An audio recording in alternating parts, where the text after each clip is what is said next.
무언가가 타오르고 있고 무언가 잘못되었습니다.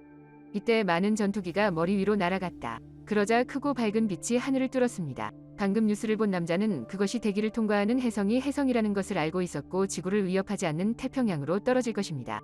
존이라는 남자가 아들을 슈퍼마켓에 데려갔습니다. 갑자기 존의 전화벨이 울린다. 표시되는 메시지는 대통령 수준 경고입니다. 그러던 중 보안국에서 전화가 왔다. 그들은 그에게 초대형 혜성이 지구에 충돌할 것이며 지구가 파괴될 것이라고 말했습니다. 존은 선임 건축가입니다. 가족을 난민 캠프에 데려갈 수 있습니다. 지구가 멸망한 지 불과 20시간 만에 존은 전화를 받는 사람이 자신밖에 없는지 주위를 둘러보고 서둘러 아들과 함께 집으로 가는 길에 수많은 군용 차량을 만났다. 존은 이것이 뉴스에서 말하는 것처럼 간단하지 않다는 것을 알고 있습니다. 이때 이웃들은 집에 앉아 혜성이 떨어지는 모습을 생중계로 지켜보고 있다. 원래 타이빈에 떨어질 예정이던 혜성이 갑자기 사라진 이유를 모르겠다. 그때 밖에서 매우 큰 소리가 들렸고 존은 하늘을 보기 위해 급히 달려나갔고 긍정적인 충동에 큰 파도가 습격했습니다. 존은 갑자기 멀리서 총에 맞았고 유리창도 깨졌다. 혜성은 태평양이 아니라 플로리다에 떨어졌습니다. 눈 깜짝할 사이에 도시가 화염에 휩싸였습니다. 모든 것이 순식간에 먼지가 되었습니다. 수십만 명이 사망했지만 얼마나 많은 혜성이 아직 떨어지지 않았는지 알 수 없습니다. 모두가 두려움으로 덮여 있습니다. 그러던 중 TV에 존의 가족이 등장해 서둘러 안전한 피난처로 가라고 당부했다. 존이 전화는 신원을 식별할 수 있는 QCOD 코드를 받았습니다. 존과 그의 아내와 아이들은 가방을 싸서 떠날 준비를 했습니다. 그녀의 딸을 안고 있는 이웃은 존이 그들을 놓아주기를 원했고 존의 아내는 그가 소녀를 놓아주기를 원했지만 그는 단호하게 거절했습니다. 이러한 상황에서 사랑하는 사람을 돌보는 것은 물론 다른 사람의 자녀를 돌보는 것도 어렵습니다. 존은 닭의 발을 세게 차고 재빨리 달려갔고 고속도로는 꽉 차서 움직일 수 없었습니다. 존은 피난처로 가는 지름길을 택했습니다. 지구가 무너지는 데만 6시간이 걸렸고 이곳은 금세 집어넣을 수 없을 정도로 둘러싸이고 차에서 내려갈 수밖에 없었다. 공항은 총으로 무장한 군인들이 지키고 있습니다. 보안국에서 통보를 받은 사람만 입장이 가능합니다. 존은 코드를 보여주고 순조롭게 안으로 들어가 비행기에 탑승할 준비를 합니다. 이 장소에는 9대의 수송기가 있으며 각 사람에게 팔찌가 제공되며 여행 가방은 한 개만 가져갈 수 있습니다. 존의 아내가 수화물을 확인했을 때 그녀는 아들의 인슐린을 찾을 수 없었습니다. 아들에게 당뇨병이 있다는 것이 밝혀졌습니다. 존은 그가 그것을 차에 두고 왔기 때문에 그것을 가지고 가고 싶었을 것이라고 회상했습니다. 존은 팔찌를 차고 있는 병사에게 드나들 수 있냐고 물었고 병사는 그렇다고 대답했다. 존은 약을 구하러 재빨리 차로 달려갔다. 존의 아내는 남편이 돌아오지 않기를 참을성 없이 기다렸고 병사에게 존을 찾아달라고 부탁했습니다. 도움을 청하던 중 실수로 아들이 아프다고 말했다. 병사는 그 병을 듣자마자 대위를 불러오라고 했다. 기장은 아이가 아프다는 것을 알고 비행기에 타는 것을 허용하지 않았습니다. 선별된 사람들의 유전자는 건강하고 질투가 많으며 질병에 걸린 사람은 비행기에 탑승할 수 없습니다. 존의 아내는 본부로 끌려갔다. 그녀는 여경에게 간청했지만 상대방은 거절했다. 존의 아내는 격렬하게 상대방에게 물었다. 그 여직원은 친척 중 누구도 만족하지 못했다고 말했습니다. 이곳의 병사들은 99%도 선발되지 않았다. 이 두 문장은 존의 아내는 진실만을 받아들이게 했고 그래서 그녀는 아들을 데리고 남편을 찾았다. 그러나 이때 많은 주민들이 폭동을 일으키며 장벽을 허물고 비행기를 타려고 했습니다. 혜성이 지구와 충돌하려고 합니다. 지구가 멸망하고 살아남을 수 있는 사람들이 군대에 맞서는데 몇 시간밖에 남지 않았습니다. 마지못해 병사들은 그들에게 총을 쏘았다. 비행기에 휘발유를 붓던 병사가 총알에 맞아 쓰러졌다. 연료 흐름이 멈추지 않습니다. 존은 차에서 약을 꺼내 아내와 아이들을 찾으러 돌아갔다. 아내와 아이들이 비행기에 없다는 것을 알게 된 옆에 있던 사람은 그가 인슐린을 들고 있는 것을 보고 그에게 말했다. 환자는 비행기에 탑승할 수 없었고 존은 급히 내려왔다. 그는 탐사선 연료가 폭발할 가능성이 있음을 발견하고 모든 사람에게 대피할 것을 촉구했습니다. 출발한 지 얼마 되지 않아 비행기가 폭발했습니다. 존은 거기 있는 모든 사람들을 구했습니다. 그런 다음 공항에서 일련의 폭발이 발생했습니다. 하늘에서 연기와 불이 순간 존의 아내는 쫓겨났고 이때 그녀는 약을 찾기 위해 아들을 다시 차로 데려갔고 소년의 당뇨병은 재발했습니다.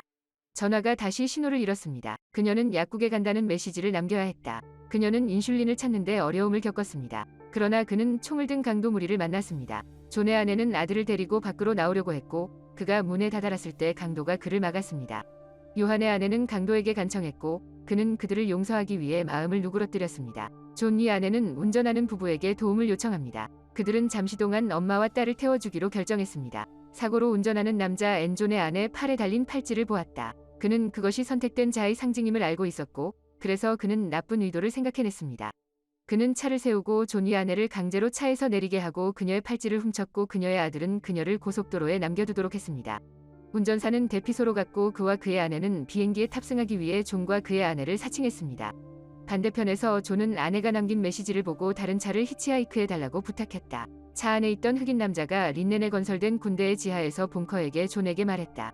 그들은 유한에게 팔찌가 있는 것을 보고 그것을 훔치고 싶었지만 주지 않았습니다. 모두들 싸움에 뛰어들었다. 앞뒤로 요동치면 차가 균형을 잃습니다. 운전자는 브레이크를 밟았습니다. 모두들 총을 쏘았다. 존은 얼굴에 피로 범벅이 된 길가의 풀밭에 떨어졌다가 다시 싸웠습니다. 지구가 멸망할 때까지 앞으로 3시간만 더 있으면 됩니다. 존은 불행하게도 한 사람을 실수로 죽였고 다른 한 사람은 도망치는 것을 두려워했습니다. 존은 작은 마을로 걸어갔다. 도시는 곧 사람들로 텅 비었다. 존은 집 문을 부수고 텔레비전을 켰다. 전 세계가 혼란에 빠졌습니다. 존은 메시지를 남기고 주인의 차를 몰았다. 나는 확실히 그것을 반환합니다. 그는 시아버지의 집으로 차를 몰고 가던 세상의 종말에 대해 걱정하지 않고 여유롭게 카드놀이를 했습니다. 시아버지는 존만 온 것을 보고 화를 내며 딸과 손자가 어디 있느냐고 물었다.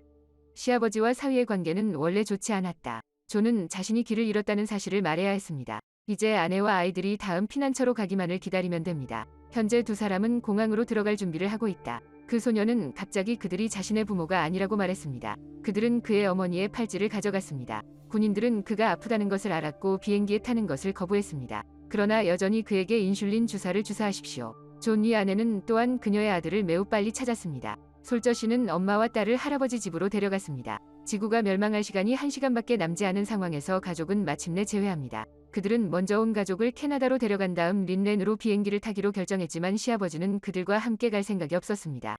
그는 이것이 그의 집이라고 말했다. 게다가 여기에는 유한의 장모도 묻혔다. 그는 평생 그녀를 보호하고 싶어 합니다. 이때 해성 파편 조각이 집에서 멀지 않은 곳에 떨어져 큰 양의 맥파를 생성했습니다. 소녀는 방에서 소리 지르는 것을 멈췄다. 존과 그의 아내는 그들이 가야 하는지 알아보기 위해 서둘러 들어갔다고 존의 장인이 말했다.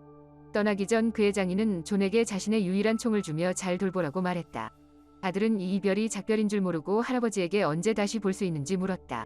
할아버지는 침착하려고 애쓰시고 아주 빨리 말씀하십니다. 모든 일이 끝나면 집에 가겠습니다. 모든 것은 말로 표현할 수 없습니다. 마음이 상한 존의 아내는 비처럼 울며 차에 올랐다. 이번 여행은 아빠에게 작별 인사를 하는 것과 같다. 모두가 매우 매력적입니다. 노인은 멀리서 차의 모습을 바라보았다. 이때 혜성이 하늘을 지나갔다. 캐나다로 가는 유일한 길은 너무 혼잡해서 움직일 수 없습니다. 이후 존은 곧바로 숲속으로 숨었다. 그는 다리 아래로 차를 몰고 달려 인명을 구하고 부상을 입었습니다. 이때 라디오에서는 시아버지가 살던 도시가 파괴되었다고 알렸다. 지구에 충돌하려는 혜성은 강한 지진을 일으켜 높은 쓰나미를 일으킬 것입니다. 뜨거운 바람은 음속으로 지구를 쓸어버릴 것입니다. 지구의 표면은 완전히 증발합니다. 1시간만 있으면 지구가 멸망한다. 가족은 험난한 여정을 계속했고 마침내 공항에 도착할 때까지 고군분투했습니다. 이 시점에서 마지막 비행기가 이륙하고 있었고 존은 비행기를 향해 똑바로 운전했습니다. 어쩔 수 없이 기장은 비상정지를 하고 존을 심하게 욕했다. 존은 항의하지 않고 기장에게 아내와 아이들을 비행기에 태워달라고 간청했습니다. 선장도 방법이 없었고 존은 짙은 얼굴로 구걸해야 했다. 그가 그를 들여보내지 않으면 그는 차를 몰지 않을 것입니다. 선장은 동의해야 했지만 존의 아내는 남편을 떠나고 싶어 하지 않았습니다. 선장은 또한 존의 무게가 얼마나 되는지 무기력하게 물었다. 존은 70파운드라고 말했다. 기장이 수상쩍어 말하게 만들었습니다. 실제로 저는 80파운드입니다. 캡틴은 여전히 믿을 수 없었다. 정직할 수 없습니다. 존은 115파운드로 비틀거렸다. 선장은 너무 무력해서 짐을 가져올 수 없습니다. 위로 올라가 드디어 비행기에 탔다. 갑자기 하늘이 밝아지면서 멀지 않은 바다에 거대한 혜성이 떨어졌습니다. 큰 양의 파도가 비행기를 순간적으로 추락시켰습니다. 비행기의 머리는 바닥에 꽂혀 있습니다. 기장은 비행기가 산꼭대기를 미끄러지듯 날아갈 수 있도록 최선을 다했습니다. 마침내 한쪽 끝이 눈에 맞았습니다. 비행기는 무사히 착륙했지만 기장과 부조종사는 목숨을 잃었다. 모두가 계속해서 길을 갔습니다. 지구가 멸망할 때까지 1시간도 남지 않았습니다. 한참을 걷다 드디어 군용 트럭이 보였다. 차는 모두를 지하 벙커로 데려갔고 이제 큰 혜성이 지구에 충돌하기 몇 분 전이었습니다. 모두들 서둘러 대피소 속으로 깊숙이 달려갔다. 존은 침대를 찾아 앉았다. 지구의 지각이 격렬하게 흔들리기 시작했습니다. 세 가족은 서로를 꼭 껴안고 좋은 추억을 회상했다. 인류의 오랜 문명은 이제 단 몇 분 안에 간단히 부서져 잔해가 되었습니다. 온 땅이 재가 되었습니다.